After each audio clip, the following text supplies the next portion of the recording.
What is up, you guys? You are listening to the newest episode of the Triple Thrift Podcast. This is the podcast where we talk about all things reselling and YouTube related. I am one of your three hosts, Harry Tornado, here today with my boy Drew, Profit Monsters, and my other boy, Joey Bada Bing 22. Guys, let's start off by talking about Q4. We just got into Q4. What are you guys doing to prepare for it? Actually, what is Q4? Just in case people listening don't know what that is. Well, quarter four is, towards the end of the year. And it's actually my first time full time going in Q4. And it's a different outlook because before I was just shipping like one thing a day, listing one thing a day while I was working at the post office. But now it's different. We try to list 15 things or more per day. And sales have been pretty decent. We're talking like 6 to 10 sales per day. Hopefully it picks up, but the thing is, like, we sell used stuff. So like usually for, Q4, you're looking for new items. So that's kind of, I still think sales are going to be exactly the same, but I don't know. What about you guys? Like maybe they'll spike, maybe they'll go down, maybe they'll go up. I don't know. Yeah.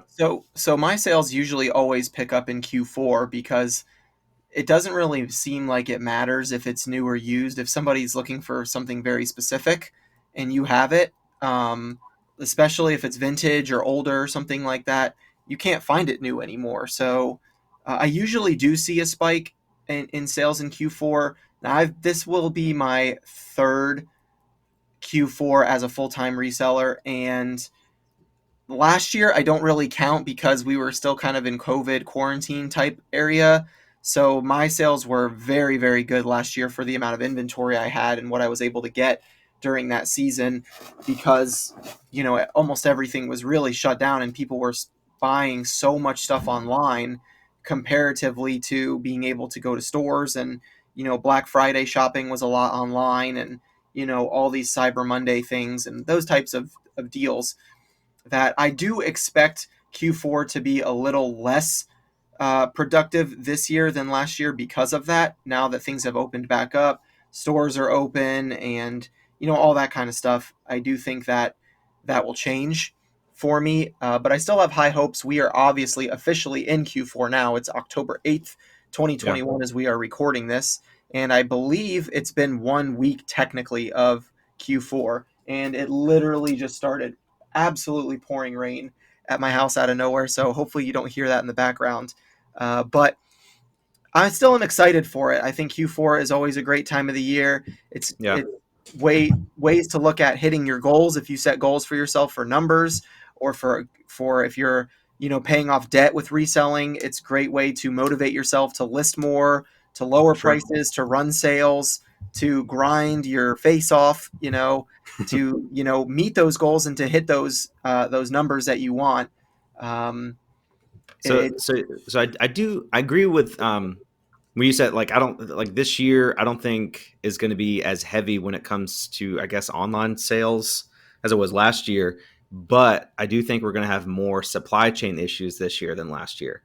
So maybe the supply chain shortage in various items like toys, all these retailers are already reporting that they're going to have like limited availability of like everything this year. So even though, I mean, last year was pretty crazy, I guess, depending on what you sold, but I don't think it's going to be vastly different than last year. I think it's going to be pretty good, again, depending on what you're selling for different issues, if that makes sense. Yeah, I mean, I'm not expecting it to be like a complete flip-flop from last year. I do expect it to be good. Excuse me, but I do think that is going to play a factor, at least in my opinion. So it'll be interesting to see how it plays out. If sales dramatically increase, stay the same.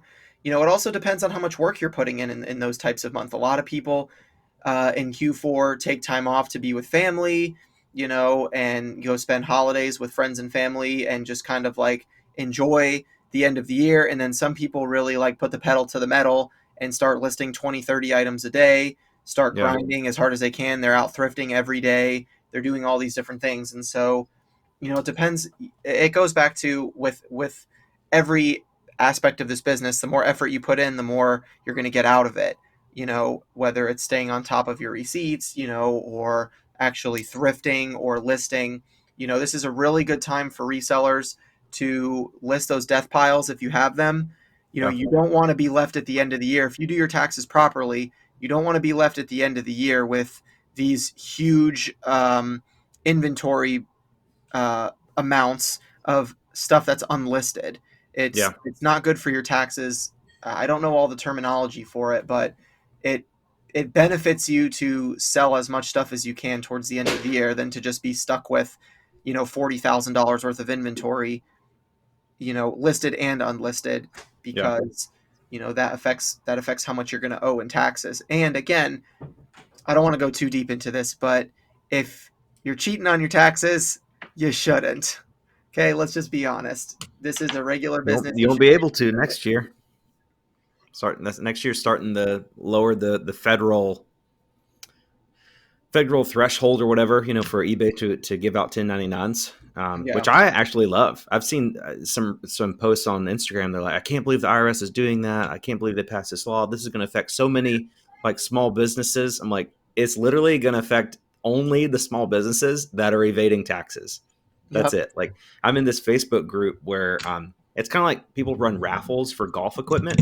Like, they'll be like, this golf club raffle, there's 20 spots, $20 each, and you like PayPal the guy that has it. He picks a random winner, and then you get it. So it's like a raffle, and everybody's just like PayPaling money back and forth. And now the whole group is like freaking out because they're like, oh, I ran 20 raffles this month. I've got like $15,000 coming into my PayPal account, and now all that's going to be taxed. I can't believe that. I'm like, yeah, you have a business. Like, Yeah. it may not even be legal to run raffles in your state. So like, there's so many people that are running quote small businesses underground that are going to be brought to light, and I think it's awesome. I I I think it's going to cut out a lot of smaller resellers that are crowding listings and tanking the market on prices, and it's going to make it to where only serious people can compete in the market, which I love. I love competition as I long as agree. it's legal.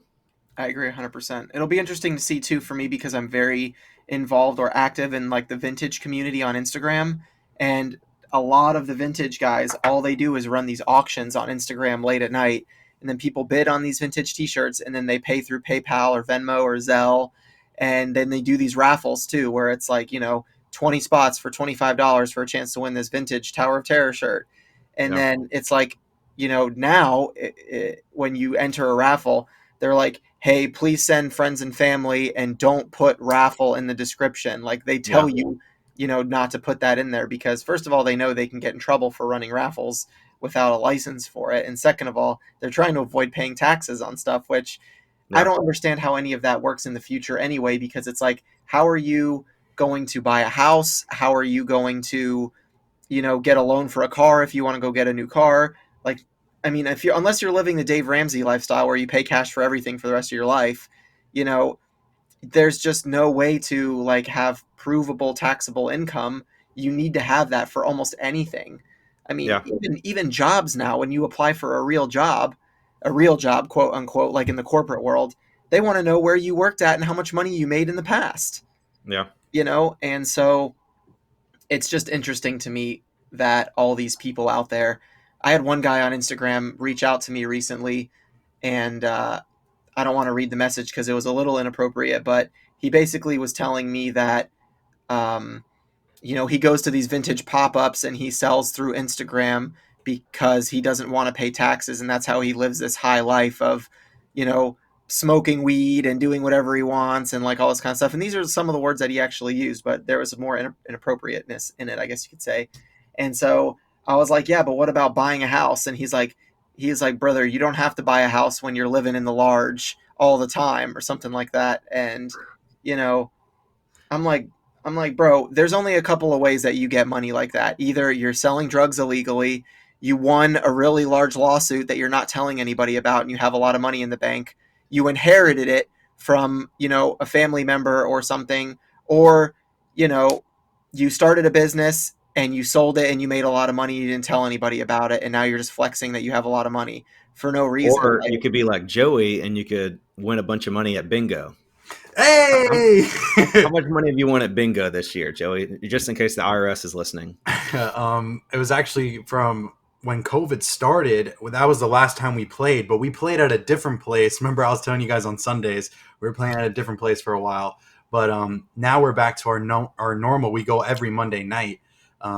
So that just started last week, which was fun. Hung out with my Yeah. grandma and mom. But like I said, I haven't played in a year and a half. So when I used to play, I used to sometimes win the big jackpots at like 250. Destiny's won. I've won. And then you have to bring like cake or cookies, like for the whole older people, you know? Oh wow. So like, that's like your, since you won all that money, you got to bring like cake and drinks and stuff, for the older people, but it's cool, but we haven't won. So I don't have to show anybody for, hey, what'd you sell? I sold a puffer jacket for $60 plus shipping. Nice. Now, Nice. now, could you put that in a padded flat rate, or is that going to go into like a box? That one will not fit in a padded flat rate. It's a parka. It's super long. Gotcha. So, So Your burrito rolling skills are not good enough. Then I can fit some pretty big jackets and some this padded thing's flat like a envelope. sleeping bag. It's like a sleeping bag. It's big. It's like a men's XL with a hood. It's a puffer, like goose down parka. I got it at Yeah. the bins like a year and a half ago, and someone just sent me an offer that was about 30% less than my asking price, and I'm just like, you know what? Sales have been a little lower than usual, and I've had a couple of really dumb returns lately. Let me just make some sales. Kind of like what you shared on your Instagram Yeah, earlier dude, earlier I went through today. last night and sent offers like low, like 30-40% off just to like move some stuff. Haley was kind of mad. She's like, why are you sending so many low offers? I'm like, we got to get some stimulation to our store. Like, get this ball rolling here. yeah. Yeah. It was awesome. Sometimes that's just what you got to do. Is like I've learned that after being in this business for 2.5 years now, that sometimes it's just worth it when you're. I don't even call it taking the L, but I just use that terminology as like because realistically you'd like to get $50 for something, but you only paid $3 for it. So you're not taking an L, but you're taking, I just call it taking the L because that's just the easiest way I describe it. And you Yeah. just sell it for less and you just move on. Especially stuff that's been sitting in your store for a long time. If you have it listed, there may be a right buyer out for it. Like I sold a tennis racket yesterday that I've literally had since I started reselling. I'm talking about maybe the first 3 months of my reselling career. I bought this tennis racket and it was listed at $29 plus shipping. Someone offered me $24 for it yesterday. I couldn't have hit accept fast enough Yeah. to get that dumb tennis racket out of my shed. Then you had to ship So it. yeah, it was came in a case that you like wear over your shoulder and it was padded. So I just shipped it FedEx ground and put it 2 poly bags over it. Yeah. So You know what amazes me is the other day I got an Instagram message from this person that were like, thanks for the inspiration. This was our first Frankenbox item. And they had a hockey stick. And it was like a whole hockey stick basically wrapped in priority mailboxes. Like it looked like a hockey stick. Like the box was shaped like a hockey stick. I'm like, wow, that is a Frankenbox. I can't imagine how much that's going to cost to ship. And they were like, oh, it was only like $9. I'm like, there's no way. Yeah. There's no way it was $9. Yeah. And they sent me the screen, and they're like, yeah, it was 2 pounds, and then the dimensions we just did like 9 by 7 by 7. I know it wasn't that, but that's just what we put. I'm like, that's not how you ship stuff. Like, I Oh don't my understand how gosh. people just like, yeah, I mean, I sold like this little mini fridge and we just sent it media mail and it was just really cheap. I don't understand. And like, there's not all these hacks. Like people just like, yeah, I don't know. Why are more people doing this? It's because you're not supposed to. And USPS is going to probably charge your account or the buyer's account. Like, I don't know what happened with the hockey stick, but somebody's going to get charged eventually because ain't no way you can ship a hockey stick like that Yeah. for $9. this just in, Harry Tornado tells his followers to use improper measurements to get better prices. And Thanks for the inspiration. I just don't understand how people think that that's okay or not a big deal. Like yeah, I'm not. If I got a big box or something, it may be like an inch or two off, but I'm not going to ship a hockey stick that's like 58 inches long and like curled at the end, a 9 by 7 by 7. Like that's not close at all. And that's a huge price difference. Like if the post office catches that and charges you, I mean that's for priority mail. That's probably gonna be That's over gonna cost. $100 to Yeah. ship it anywhere. Yeah. It's gonna be a lot. It's That's gonna way bite different them. too. It's way different too when the post office charges you for mislabeling your shipping label versus if you just did it yourself, because you get discounted rates with Yeah. eBay, and then you go to the post office and try to ship that, and it's like 100 times more expensive. And Yeah. that's how the post office really truly makes their money, because like my dad will send something to the kids for their birthday or for Valentine's Day or Halloween. He'll usually send them like candy care packages, and he's like shipping stuffed animals and candy in a large flat rate box. Of And I'm like, course. Dad, you could have shipped this on pirate ship for like $7. You live in Florida. And he's like, oh, it's okay. I just went to the post office. I'm like, I bro, just did what they told me to do. yeah, it's just crazy. Talking about pirate ship, they actually just implemented UPS. So if anybody out there doesn't know that, there's a little fun fact of the day, RIP to Go Shippo. right? Because like anytime I wanted to ship something UPS outside of eBay, I always use Go Shippo. But Yeah. now that Pirate Ship has it, I mean, there's no point. Yeah. Yeah. The one That thing that that was I a was one thing I was thinking about with the pirate ship change or add with UPS was I see a lot of people that are like showing, hey, I used pirate ship today and it was cheaper with UPS on pirate ship than what eBay charged me. And it's like 14 cents difference or something, yeah and let's just talking about those specific situations. Like I'm not talking about when you eBay is like $21 and pirate ship is $7 and you're not using box and bag, you're actually doing the correct shipping way. yeah When it's a dramatic difference, that's different. But all these people, the amount of time and effort that you have to spend to check every single sale, to me doesn't seem worth it to always go back and yeah forth between pirate ship. It's usually for me if I have, because I'm in Florida, if I have a sale and it's going to Oregon, Utah, California, New Mexico, Utah, somewhere far away, and it's a big item like a Sony Mega CD player, and FedEx Ground is showing $46. I'll check pirate ship now that they have UPS, but I usually did Go Shippo. hmm But in a case where you're selling a pair of shoes and it's $9.36, and then you have a free priority mailbox to ship it, and then you go on pirate ship and it's $9.18, and then you have to find a box, yeah. you know, is it really worth your time? So, I've you had know, some stuff that I'll box up priority, and then like, oh, UPS is $4 cheaper. I'm like, it's not worth it because I got to go find a box, change everything out, or even like cutting stuff down. It's like, oh, this would be even like $5 or $6 cheaper if you like could take off 1 inch, and I just like taped and taped and taped. I'm like, it's not worth it. Yeah. Just ship it. yeah, it depends on where you value your time. You know, I feel like my time is more valuable in spending more time thrifting and listing than trying to save 18 cents, you know, That's like a because whole podcast right there, man. Because like I'm a big proponent of like, I don't know if you guys have read the book The 4 Hour Work Week, and it's basically about like outsourcing. Like anything that takes up your time that doesn't make you money, you should pay someone else to do. Anything you can pay someone else to complete for you that would like give you extra time to make more money, it would be worth your time. Like one of the examples was like washing his car.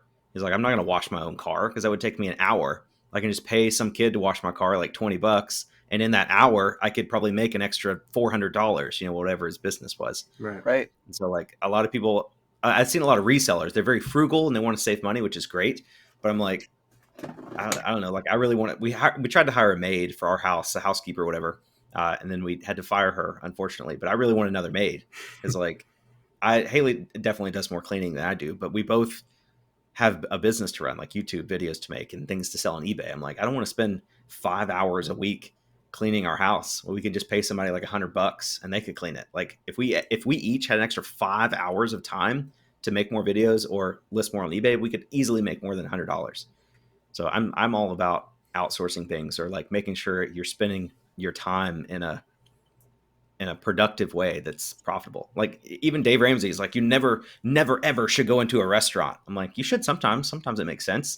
Like on Moe's Monday, Yeah. you get 2 burritos with chips and water for like $12. I'm like, I'm not gonna go to the grocery store and spend $15 on burrito supplies or more, and then go home and prep and cook and clean dishes and spend 3 hours making the dinner that I could get for $3 cheaper already cooked with no dishes.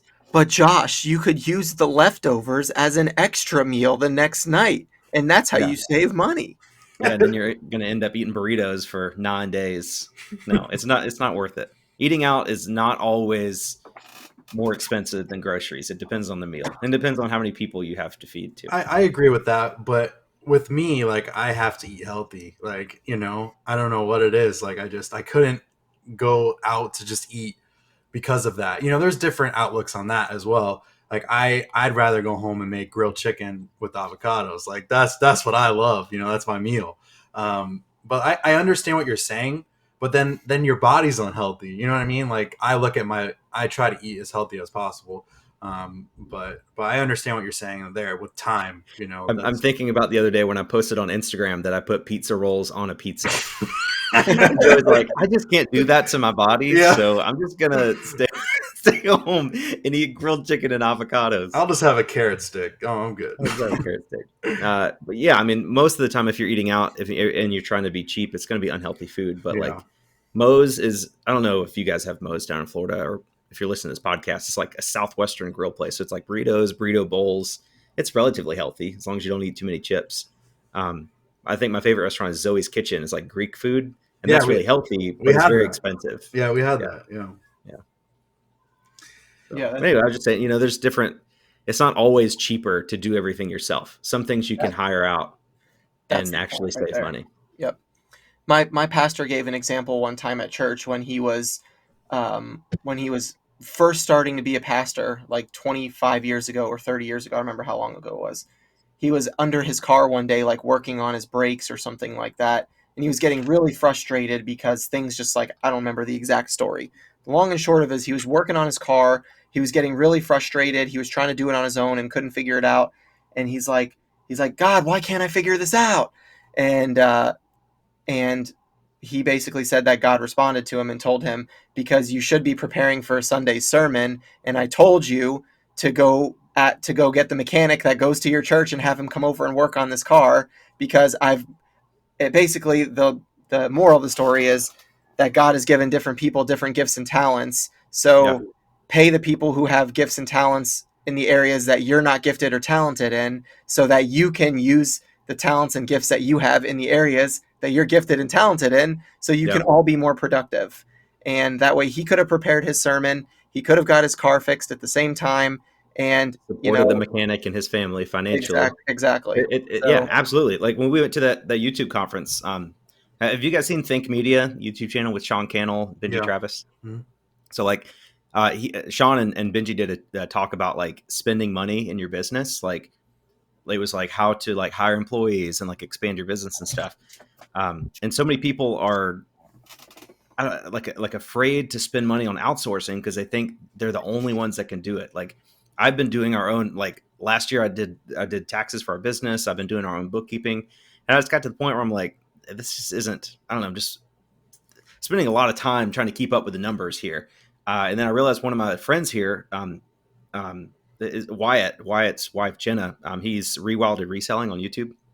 His wife is a bookkeeper, and she does bookkeeping for like, I don't know, a bunch of other businesses. And I'm like, I should just hire her, because that way I can like take it off my plate, pay her, and like help support them and their family.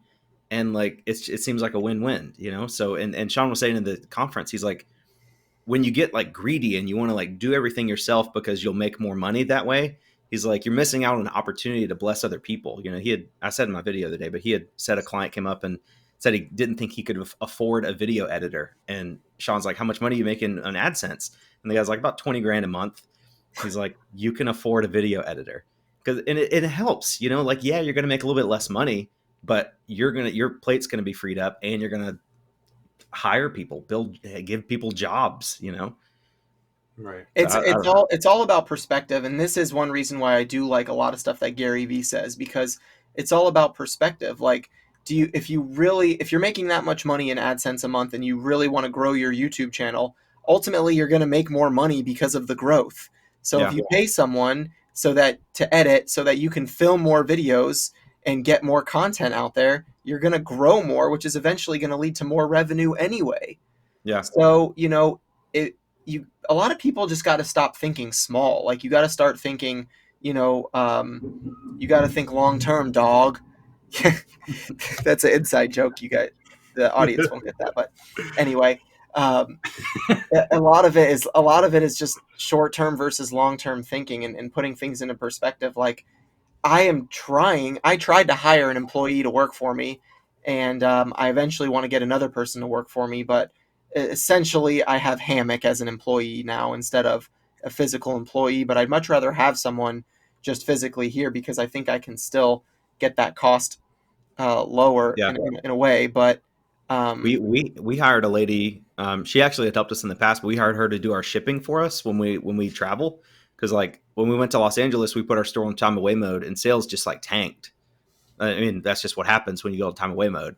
But I'm like, why don't we just hire Kim to just come to the house and ship stuff? She already sells on eBay. She knows where we live. We go to church with her and stuff. So I'm like, let's just pay her. And we are on 2-day handling time now, so she only has to come 3 days a week instead of like every day. I'm like, this is awesome. Pay her. It's easy. It's just, it's stuff she already knows how to do. Pay her a little bit of extra money, and then we get more sales out of it. Like I'm sure that we would make more sales in that week when we're going to Las Vegas next week than we would. Like we'd have an increase in sales or keep the sales at least the same, and the amount of money we would have to pay her to ship out would probably be less than the sales. You know what I'm saying? Mm-hmm. right. So I don't know. I've always been like against hiring employees. Like, oh, I don't want to hire employees. Like, lose relatability and all that stuff. But after hearing like Sean talk about that at the conference, he's like, you should want to hire people. You should want to like, if you've been blessed in business, you should want to share that with as many people as you can. Mm-hmm. Some like we have a bookkeeper now. We have Kim shipping out for us when we're gone. I don't know if we're going to hire anybody else, but at least that's 2 people that can help us with the business, and we can contribute financially to their lives, which I think is awesome. That's really cool. That's awesome, man. Oh, thanks, man. That's awesome. That's awesome, man. It's really cool, like, to see how far you've grown, Josh, like, with all of this. And like, it's just really cool. Like, I just remember seeing you just working by yourself, just doing your thing, making videos and selling stuff on eBay. And it's just like, now it's like grown, it's growing. It's just growing so much. And I'm proud of you. Like, you deserve Thanks, man. You deserve it, man. It's fun. It's really cool. Haley's helping so much because now like it was pretty stressful because I would go like thrifting and then get home. I'm like, okay, I got to do the video first. And then our death pile would just keep growing because by the time I finished the video in Premiere, I didn't feel like listing anything. Right. And then I had to go thrifting again because I can't just list stuff because that's not a good video. So now like Haley's just kind of taking over the reselling side of things, and she's just helping out so much. That's where your Rock Band video came from. Thrift, list, bookkeep, thrift. Yeah, exactly.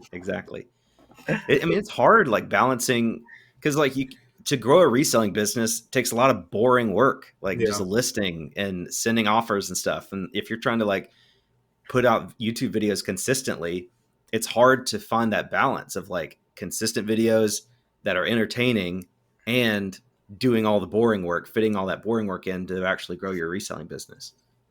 That's a fact, which is why people ask me all the time, like, Drew, why don't you put out more videos? I'm like, because nobody wants to watch the boring stuff of me sitting in my office and listing all day.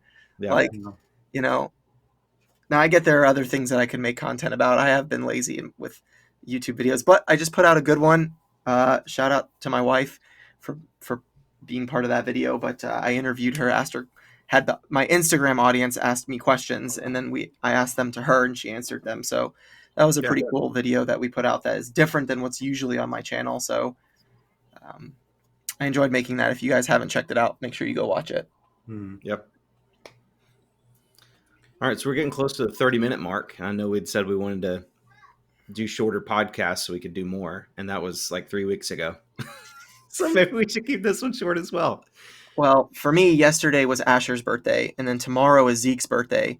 And now, as soon as we finish this podcast, we're leaving to go to Legoland, and we're staying at one of the Lego hotels today and tomorrow for their birthday. So, speaking of which, there he is right there. Birthday boy is walking into my office right now to let me know he's ready to go. So, we're going to go celebrate his birthday. And you want to say hi to Josh and Joey? Hello. Say hi to the podcast. Say hi, podcast. Hi, podcast. Happy birthday, buddy. I can't wait. I'm actually going, guys. For the people listening, I'm going. We're going over to Legoland. It should be a lot of fun. I can't wait to hang out with you guys. Josh, you can come join us if you want. You just got to catch a flight to Legoland tomorrow.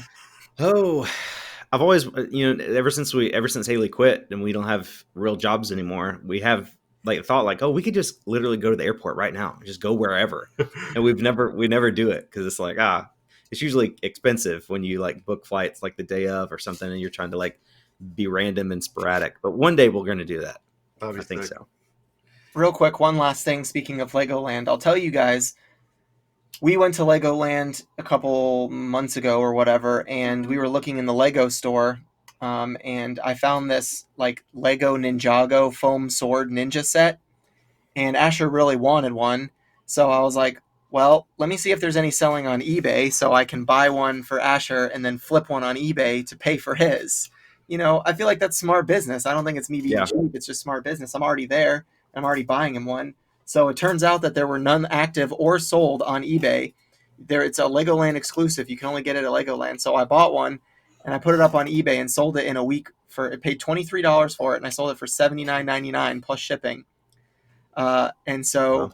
then I went back and bought another one, and I just sold it this week for $70 plus shipping. And now I have an active listing on my eBay store with like a quantity of like 3 available. So if I ever sell another one, I just got to make a quick drive over to Legoland, pick one up, and they hold the inventory for me. So, Huh. That's pretty good. something to think about if you guys are ever able to find. A lot of people talk about, like even Daily Refinement talks about, what's it called? Not recurring sales, but what's that term when you like have something that is one item but it sells all the time? Um, Like your bread and butter, really. no. It's like like one item. It's almost like RA. Like you find an item and then it's just constantly selling. A Like during COVID, a replenishable, lot of people, huh? replenishable, a Replenishable, exactly. Like I consider this Lego item like a niche replenishable item. They're not going anywhere in Legoland. They're going to be there for a long time because it's a popular item there. And now I've proven that I could sell 2 in the past 2 months. So it's like a small replenishable for me where I know that that they're there. So there are those types of items out there that you can find. People do it at Walmart all the time, like find a dental floss or something and then list it, and then every time they sell it, they just go to Walmart and buy them. Yeah. So I'd be too scared. Too scared that they're out of stock. Yeah, me too. I was just about to say that. Like that's some scary stuff. What if they don't? What if that like their deadline was October 1st and then they're gone? Like I mean, worst case scenario, you cancel the order. It's like, to me, it's not the end of the world if I go to Legoland and there's no more ninja swords. I'll make sure that they're still there when I'm there this weekend, and if they are, I'll probably restock one for my shed so that I don't have to make the trip back there since I'm already going to be there because I know they're going to sell. So, Yeah. but it is true. It is true. It's more of a risky play, but it's a potential replenishable item that I can just keep selling over and over and over again. So, Yeah. with that being said, now Zeke's ready to go. So, And that's going to do it for this week's episode. say see ya. See ya. Can I say something? Yeah, what do you want to say? Sign us out, Asher. See ya. Bye bye. See you later. see ya. Say, Bye. love See you so you much. later. Say I love you Say so love much. you so much. Thank you so much. Aw.